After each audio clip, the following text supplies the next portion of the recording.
morning, everyone. This is the day that the Lord has made. Let us all rejoice and be glad in it. No matter what your circumstance, choose this day to rejoice in the Lord. Oh,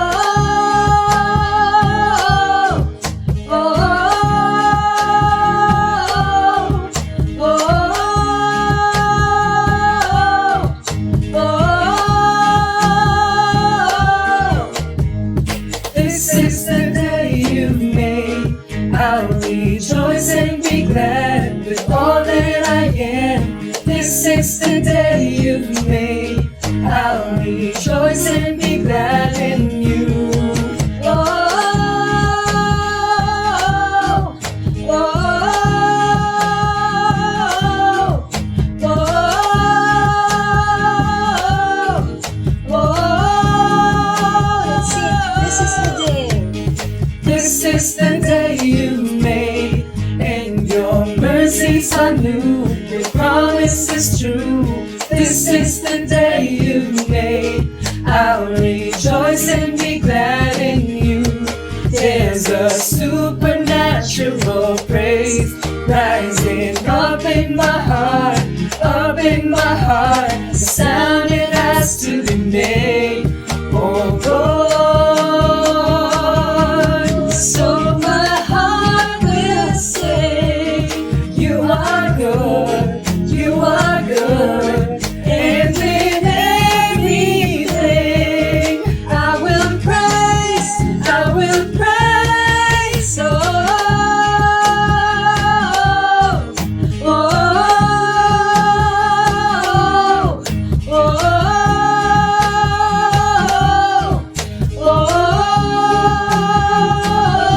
oh. This is the day you made. I'll rejoice and be glad with all that I am. This is the day you made. I'll rejoice and be glad in you. There's a supernatural praise rising up in my heart, up in my heart. The sound it has to be made. Oh Lord, so my heart will say, you are good, you are good. And with everything, I will praise, I will praise. So my heart will say, you are good, you are good. And with everything, I will praise, I will praise. Oh, oh, oh,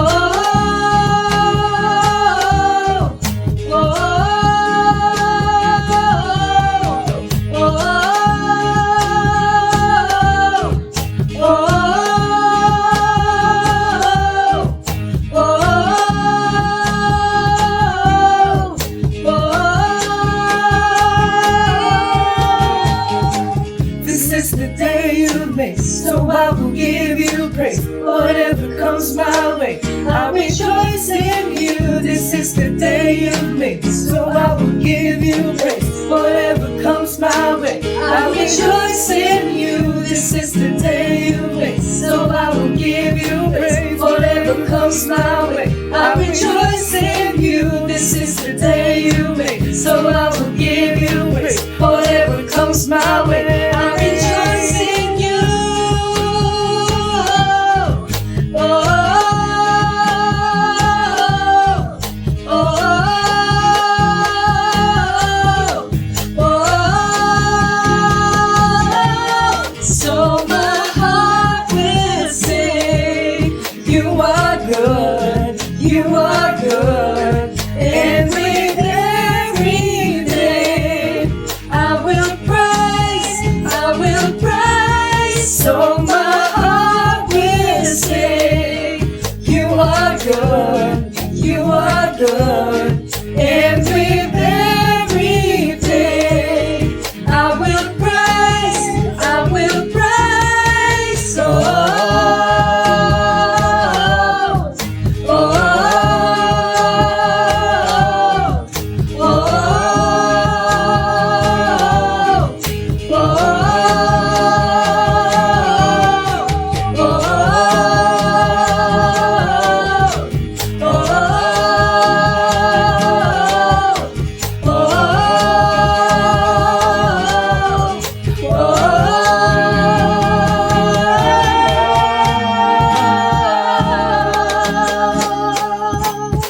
and we will rejoice, for this is the day that you have made. Ito, may tuturo lang ako sa inyo. Wala pala akong ano. Jesus, Jesus is the way, the truth, and the life. Sabay-sabay po tayo. Jesus is the way, the truth, and the life. Isa pa po. Jesus is the way, the truth, and the life.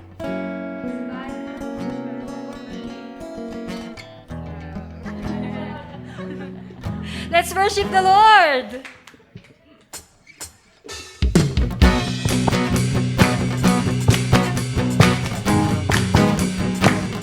Let me see those hands clapping for the Lord this day. Taas natin ang ating mga kamay at purihin natin ang Panginoon ngayong araw na to.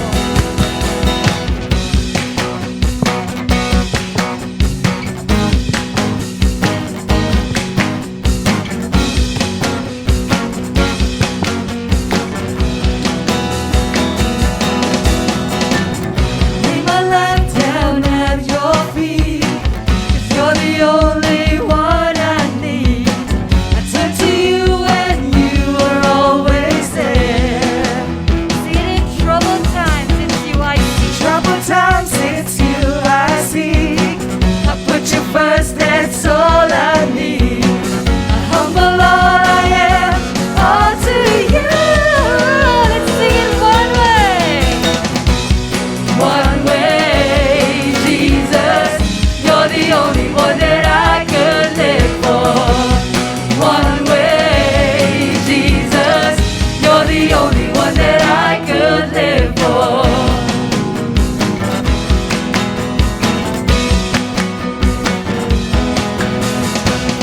You are always, always there, every hour and everywhere. Your grace abounds so deeply within me. We sing it today, you will never change. You will never ever change. Yesterday, today, the same. Forever till forever needs no end. We sing it one way. One way, Jesus, you're the only one that I could live for. One way. One way, Jesus, you're the only one that I could Oh, live Jesus for. is the one way. One way, Jesus, you're the only one that I could live for. One way, Jesus, you're the only one that I could live for. You are the way, the truth, and the life. We live by faith and not by sight. For you, Yes, God. we're living all for you. We sing, you are the way. You are the way, the truth, and the life. We live by faith and not by sight. For you, Yes, God. we're living all for you. So we declare today, God, that you are the way. You are the way, the truth, and the life. We live by faith and not by sight. For you, we're living all for you. Singing, you are the way. You are the way, the truth, and the life. We live by faith and not by sight. For you, we're living all for you. Sing it one way.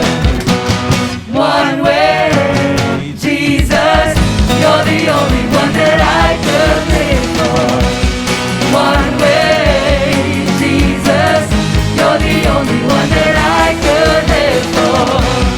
One way, Jesus, you're the only one that I could live for. One way, Jesus, you're the only one that I could live for. Yeah. Amen. With everything that we are, we will worship you, O Lord. Oh, we thank you, Lord God, for this wonderful time that we could continually come before you freely, O Lord, free to lift our hands, sing for you, O God. Oh, we thank you, Jesus.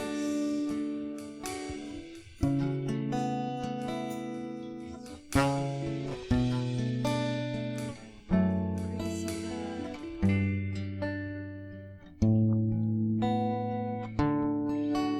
Into your hands I commit again, with all I am for you, Lord. You hold my world in the palm of your hand, and I am yours forever.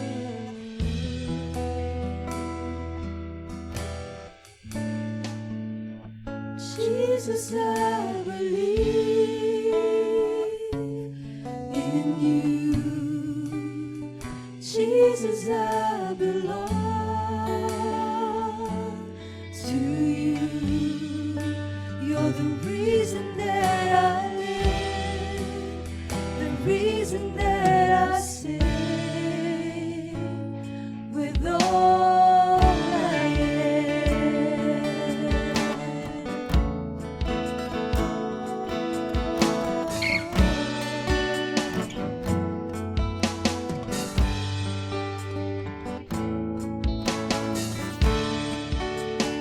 walk with you wherever you go, through the tears and joy. I trust in you, and I believe in all of your ways, your promises forever.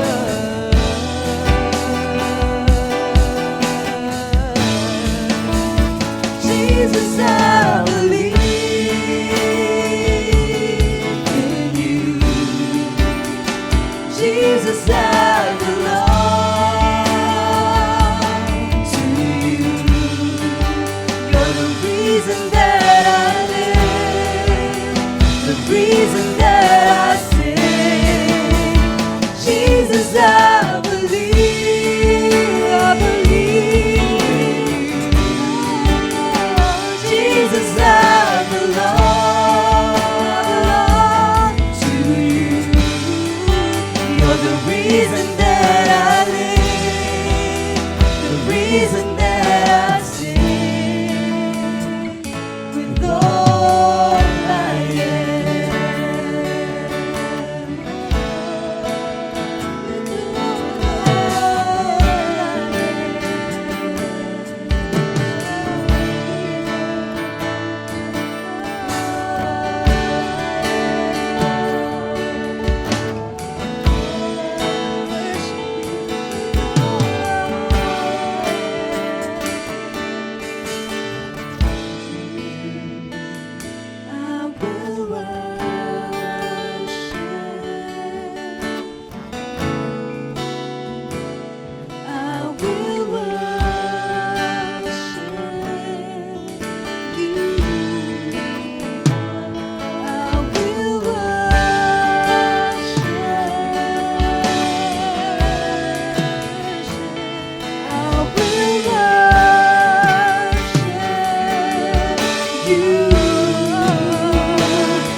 Good morning, everyone! Grabe no, ang lakas ng ulan. Tsaka malamig no, ang panahon. Anyway, good morning, church. I hope that you will grow spiritually every day and you will find home in this church, One Big Christian Ministry. Just want to share you a brief recap for the past 4 Sundays of October. No, makita nyo yung shinare ni Paz na Beloved. No, a study on the book of 1 John. So, yun po yung ating verse. So, by the way, baka magugulat yung iba, bakit sino kaya tong lalaking ito? No? So, by the way, I'm Jumar Kamingawan po. Sa mga hindi nakakakilala,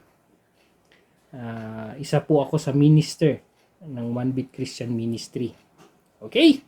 So, yan po yung ating topic for this morning.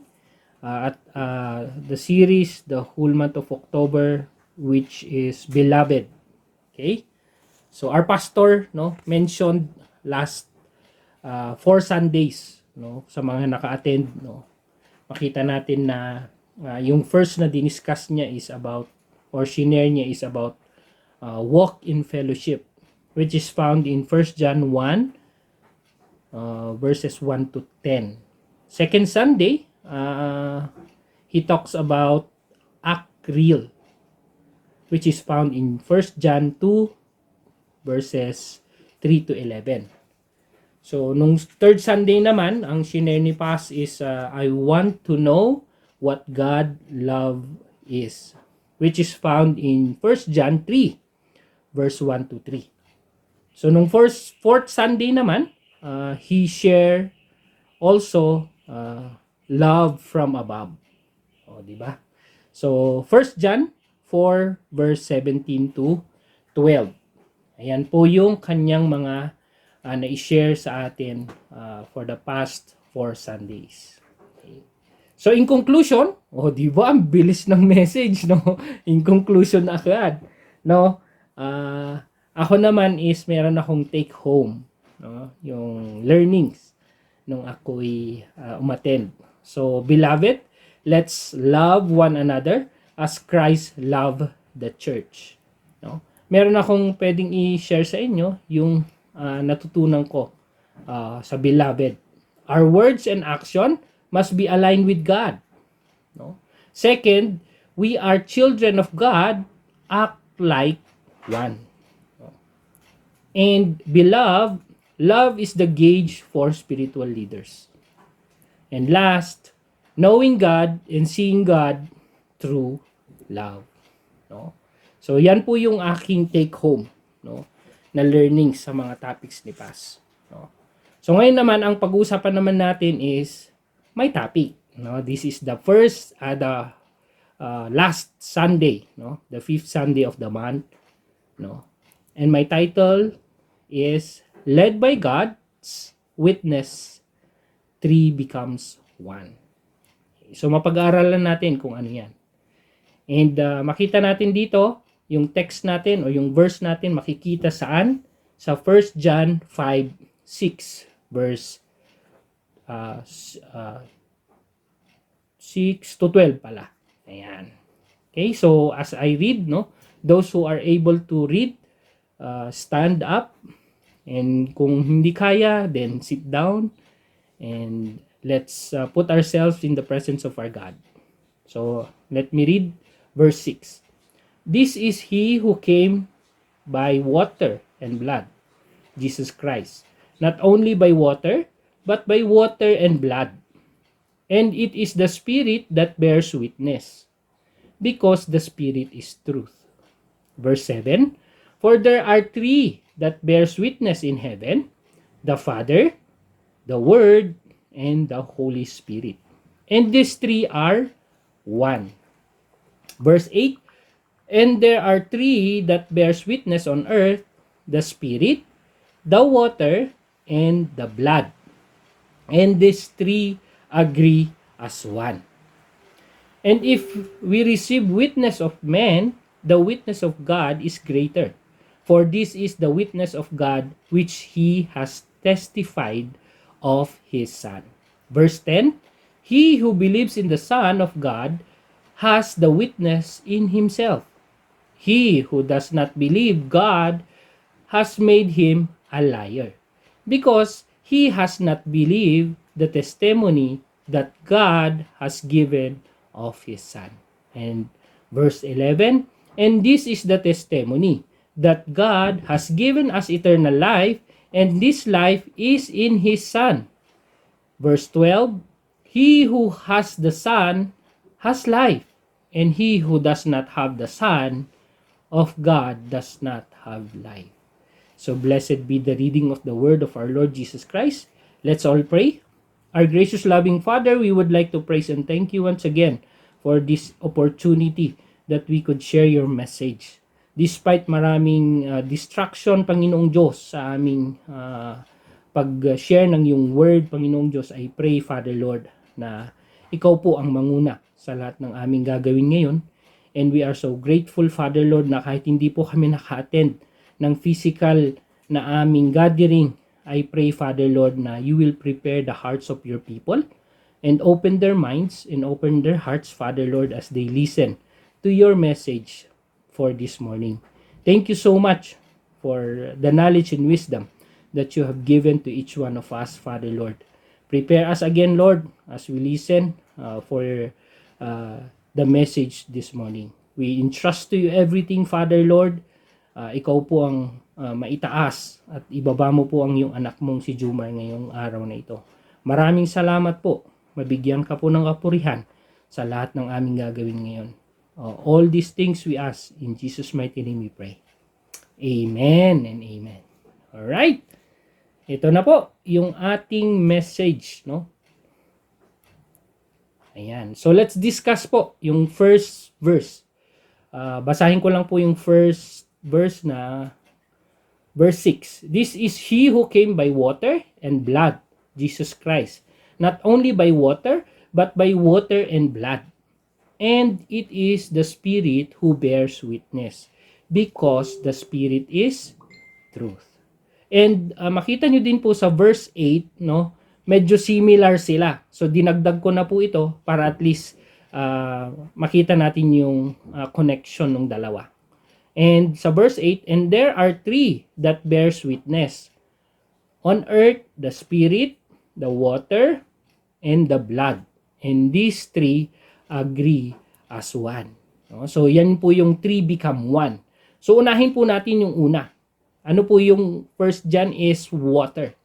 So sa water, according to research, no, kailangan natin daw uminom ng 8 glasses of water. Okay, so siguro sa inyo umiinom ba kayo ng 8 glasses of water, no?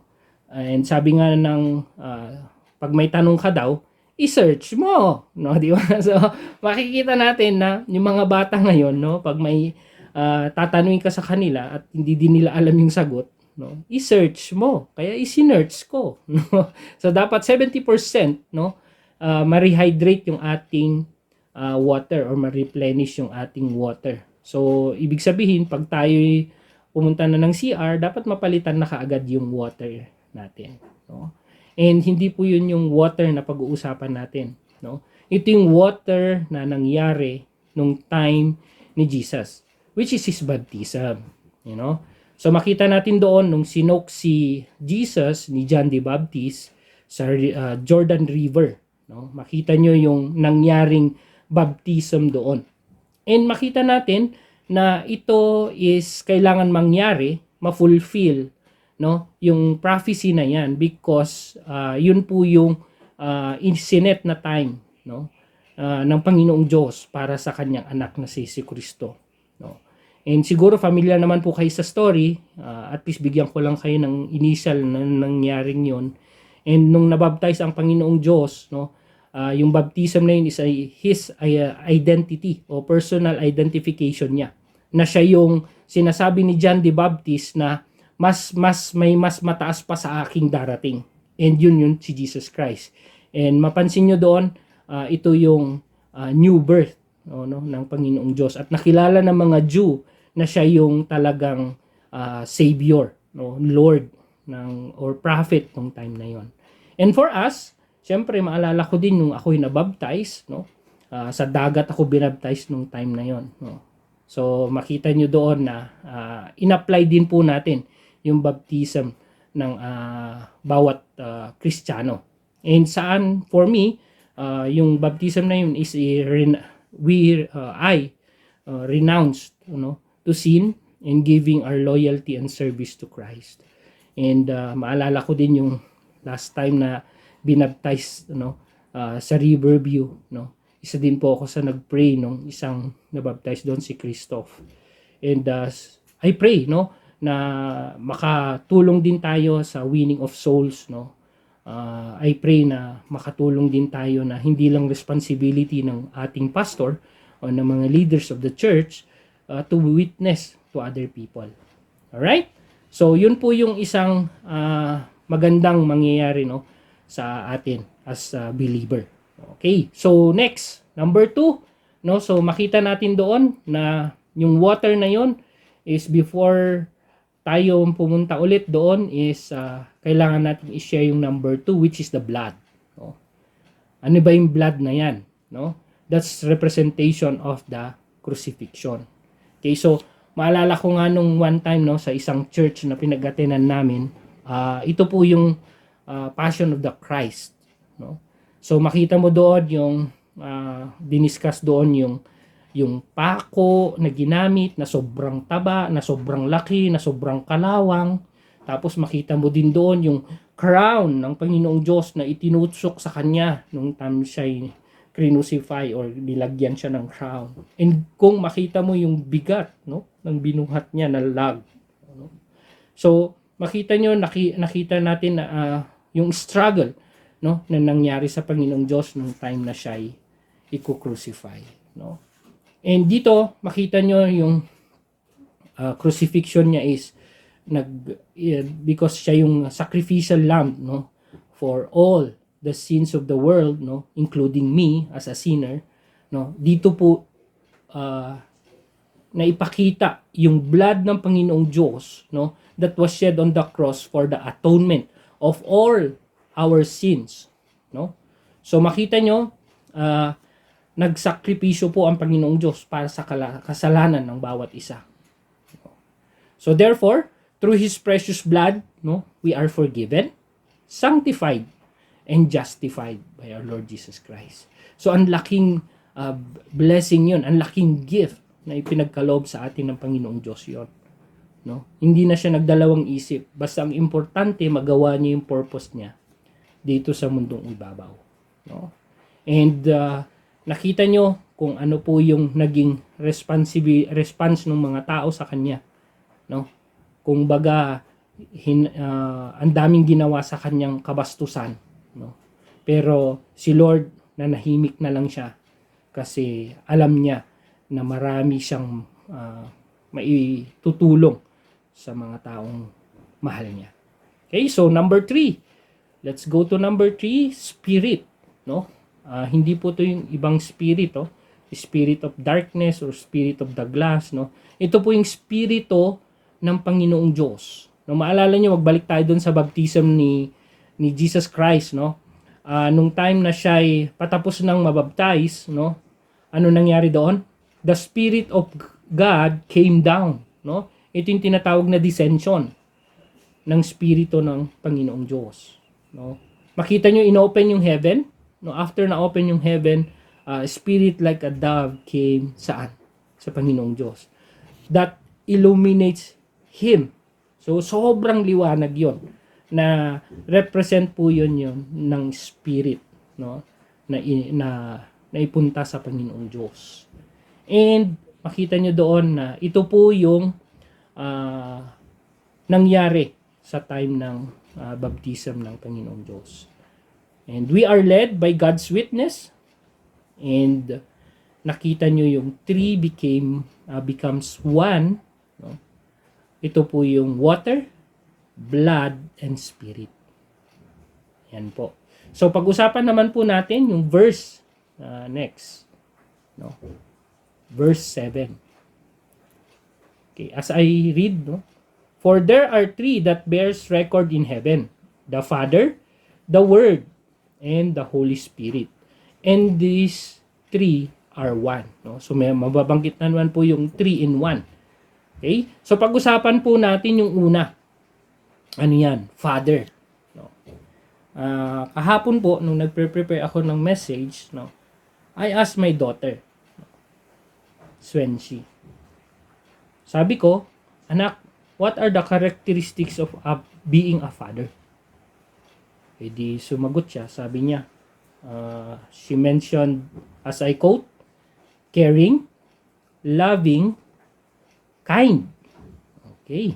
So, thank you, Nak. Sabi ko, siguro sa inyo, sasabihin nyo, provider, protector. Ano? Siguro yung iba sasabihin naman, takusa. Ano ba yung takusa? Okay, so, i-explain ko sa inyo. Takot sa asawa. Alright, yun yung takusa. Okay, so, baka meron yung iba, ganyan. Hindi, joke lang yun. Okay, so, ako naman, sa sarili ko, I asked, a question, how about my biological father? I describe him as a disciplinarian. Dahil nga sundalo si daddy, nakita ko yung pagdidisiplina niya sa mga anak niya. And I myself, makita niyo yung takot ko din sa aking tatay. So, fear by his children, takot talaga kami kay daddy. And siguro sa akin, i-question ko din yung sarili ko. Being a father right now. Hindi naman ako perfectong father. Pero makita nyo na one thing is for sure. I am limited, but our Father is limitless. I know He cares and He loves me so much. So yun yung Father na tinitignan natin, which is our Heavenly Father. And God's testimony started, and His testimony became flesh and dwelt among us. And as a witness of God, let us share the truths about Him. Okay? So, we need to affirm it. The testimony of our Lord Jesus Christ, that we have that intimacy with our Father. So, dapat meron tayong connection sa part ng ating Ama. Ayun. Second is word. Yung word kanina. Naputol po kasi yung first na video ko. So, ito po yung katulad niya. Number 2 is word. And I remember nung gumagawa ako nung message. Itong message na ito. Siyempre, ang daming trabaho. End of the month. And so on and so forth, ang daming distractions para matapos ko tong message na ito. But I was encouraged by the word that comes from Sister Aisel and Pastor Mike. And as I quote, sabi ni Sister Aisel, I prayed for you, Kuya Jumar. May God be your strength. So, malaking impact yon dahil sa business ng trabaho. And yun, napasigundahan pa ni Pastor Mike, I believe you are led by the Holy Spirit in making and finishing your messages for this Sunday. And sabi niya pa, may you connect to Him for wisdom and guidance. So yung word pa lang napaka-encouraging na. So sa mga men and women of God, thank you so much for your life. Pero makita natin dito yung word ng Panginoong Diyos o word ng Son of God, which is our Lord Jesus Christ. Makita natin na nasa Bible, yung basic instruction before leaving earth. I come to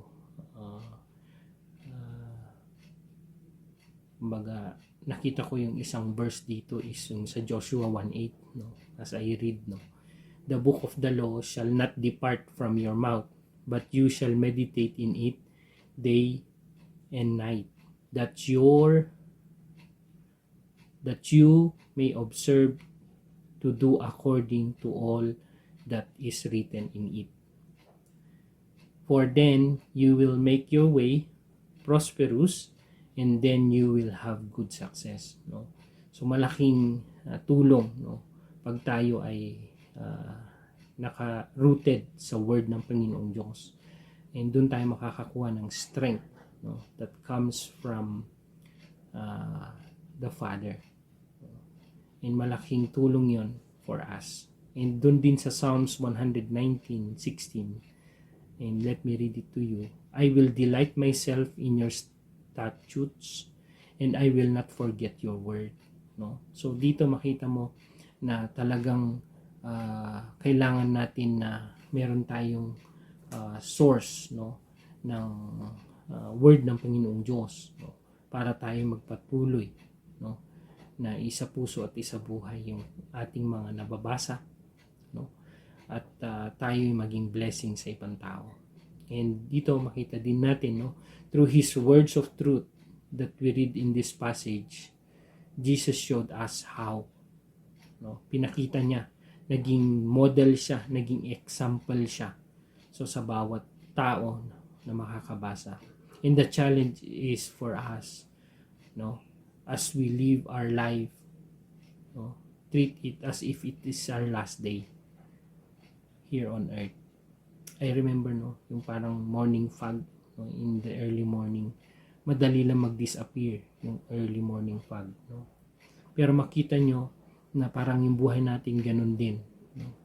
Na pag hindi natin na-maximize yung oras natin, no, lalo na to win people to Christ, no, masasayang yung araw, masasayang yung panahon na ipinagkaloob ng Panginoong Diyos sa atin, no? And so, we are led by God's witness, so we need to acknowledge, no? So, yun yung malaking maitutulong sa atin. Acknowledge, no, to finish the work of the Son of God. And we are tasked to do that. And hindi lang po ito gawain ni Pastor, no, ni Sister Aisel, or mga ministers. And I hope, no, you will be part of this task that God has entrusted to each and every one of us to win more souls to Christ and to be a disciple, no, making disciples. So third, Holy Spirit, no? Holy Spirit. So makita natin dito nung time na si Jesus Christ nga, no, yung Holy Spirit nag-descend sa kanya. And nung siya'y na-resurrect, no, yung Holy Spirit yung pumalit sa kanya. Anong sabi doon? Siya yung magiging counselor, no? Sabi din doon, no, the Spirit of God, no, dwells among us, no? And makita natin dito the truth that lavish us with gifts that will help us or guide us in our daily walk with Him. So yan yung responsibility ng Holy Spirit, which is our counselor, our help, our guidance, no?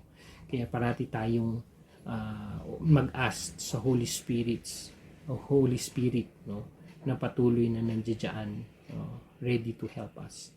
And sabi niya pa dito, and I will pray for the Father, and He will give you another helper, that He may abide with you forever. So nakalagay yan sa John chapter 14 verse 16 to 17. And meron pang isa, the Spirit of the truth, whom the world cannot receive, because it neither sees Him nor knows Him. But you know Him, for He dwells with you and will be in you, no? So kailangan lang natin siyang alalahanin every day of our life, no, na hindi natin kayang mag-isa. We need a helper, and that is the Holy Spirit. We are led by God's witnesses, so we need to accept it, no? So kailangan natin tanggapin yung pinagkaloob sa atin na help ng Panginoong Diyos, no? So ito po yung tatlo ulit, no? 3 become 1. These are the 3 that bears witness in heaven. No? Yung kanina, the tree that bears in on earth. No? And dito makita natin sa verse 9 and 10. No? Let me read it to you. Okay. Ayan. So, sabi niya dito, if we receive the witness of men, the witness of God is greater. For this is the witness of God which He has testified to His Son. So, lahat ng testimony ng Panginoong Diyos, no, ipinasa niya po yan sa kanyang anak, sa bugtong na anak niya, si Jesucristo.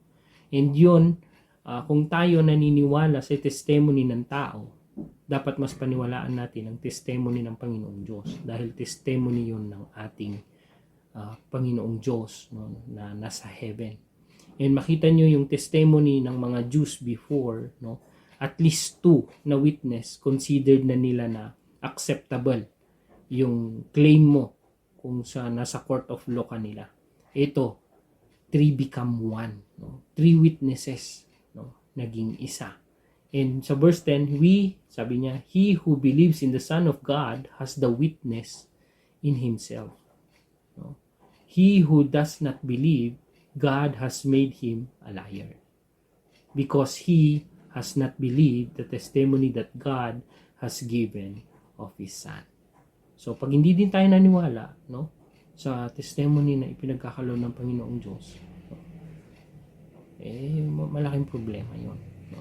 So, kailangan nating paniwalaan yung testimony ng Panginoong Diyos, no, na ipinasa niya sa kanyang anak. Sabi niya, we just have to believe the things written for us to follow. And God is greater than the testimony of men. No? Always remember that. No? Na mag-rely tayo sa word ng Panginoong Diyos. No? So, 3 become 1. Yun parati ang ating tandaan. So, basahin din natin yung Revelations. John, no? Nire-reveal na sa akin. Okay, yung 3 becomes 1. And makita natin dito yung diniscuss ko kanina na 3 that bears witness in heaven and on earth. That 3 becomes 1. Ano ba yung 1 na yan? Basahin natin sa verse 11. And this is the testimony that God has given us eternal life. And this life is in His Son. Sa verse 12, he who has the Son has life, and he who does not have the Son of God does not have life. Ano po yung 1 na pinag-uusapan natin? Ito po yung eternal life. No? Kailangan natin na, sabi nga doon sa John 3:16, for God so loved the world that He gave His only begotten Son, that whosoever believes in Him should not perish but have eternal life. No, yun po yung panghawakan natin na everyday na meron tayong struggle, no, sa ating buhay. No, always remember, no, that God never abandoned us and never abandoned His people.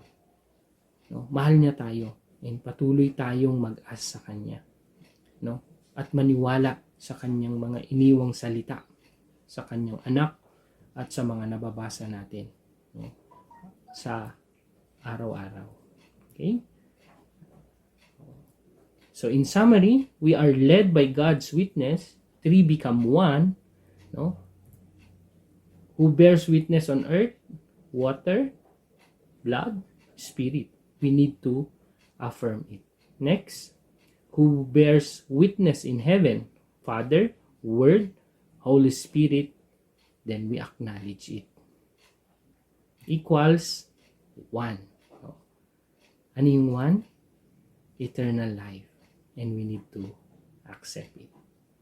Okay? So, ayan. To God be the glory. Tapos na po yung aking message for this morning. And let's all bow down our heads, no, and pray. Thank you, Almighty Father, for everything, Panginoong Diyos, that you have done. Thank you sa mga nakikinig at sa mga makikinig pa, Panginoong Diyos, sa iyong salita. Patuloy mong buksan ang kanilang isip at patuloy mong baguhin sila at linisin sa lahat ng mga pagkakamali at pagkakasala ng bawat isa sa amin, Panginoong Diyos. Maraming salamat muli, Panginoong Diyos, sa iyong message na we are led by God's witness to become one with you, Father Lord. And thank you for your promise of eternal life, Father Lord, na patuloy mong sinishare sa bawat anak mo. And I pray, Father Lord, na patuloy kang mangusap sa amin sa araw-araw naming ginagawa. Sa araw-araw, Panginoong Diyos, na kami ay nakaka-experience ng mga pagsubok, mga storms sa buhay namin. I pray, Father Lord, na makahanap kami lagi ng strength na nanggagaling sa inyo, hindi sa galing sa aming personal na strength. Dahil ito ay mauubos, madali kaming mapagod. Pero dahil sa strength mo, Panginoong Diyos, kami ay magpapatuloy at hindi po kami basta-basta gi-give up sa mga ginagawa namin araw-araw, Panginoong Diyos. And I pray, Father Lord, na ikaw pong mangusap muli sa iyong mga anak, Panginoong Diyos, na nakinig ngayon, na sila po ay may apply nila yung mga natutunan nila sa umagang ito at sa mga nakalipas na mga mensahe mo, Panginoong Diyos. Patuloy mo silang gisingin at patuloy mo silang gabayan sa kanilang paglakad sa iyo, Panginoong Diyos, na sila po ay magkaroon ng spiritual breakthrough at spiritual momentum, Panginoong Diyos, na sila ay mag-grow araw-araw, Panginoong Diyos, as they seek you sa kanilang buhay, Panginoong Diyos. And patuloy mo po kaming gabayan muli, Panginoong Diyos, sa mga desisyon na aming gagawin araw-araw. And patuloy mo kaming i-guide, Panginoong Diyos, na mai-align namin, Panginoong Diyos, lahat ng mga ginagawa namin sa aming trabaho, sa aming mga pag-aaral, Panginoong Diyos. Patuloy mo po kaming i-align sa iyong kagustuhan, Panginoong Diyos. Kaya, Panginoon, ikaw po muli ang mabigyan ng kapurihan sa umagang ito. At ingatan mo ang iyong mga anak, Panginoong Diyos, na patuloy po kaming lumapit sa iyo araw-araw. Na hindi lang po kung may kailangan kami, kung hindi araw-araw po kami na patuloy kaming nagsosurrender ng aming buhay, ng aming pangangailangan sa pang-araw-araw. May you bless and keep us always safe from any danger, Panginoong Diyos, sa mga bagyong mga dumarating sa aming lungsod, Panginoong Diyos, at sa buong Pilipinas at sa buong mundo, Panginoong Diyos. I pray na sila po ay mag-seek sa iyo at i-acknowledge nila kayo, Panginoong Diyos, as their personal Lord and Savior, at makatulong pa po kami na marami pa pong ma-win na souls for your glory. Maraming salamat muli, Panginoong Diyos, sa lahat ng ito. Ikaw ang mabigyan ng kapurihan. We praise you, we magnify you, we lift up your name on high. Thank you so much for your love and eternal life. In Jesus' mighty name I pray. Amen and amen.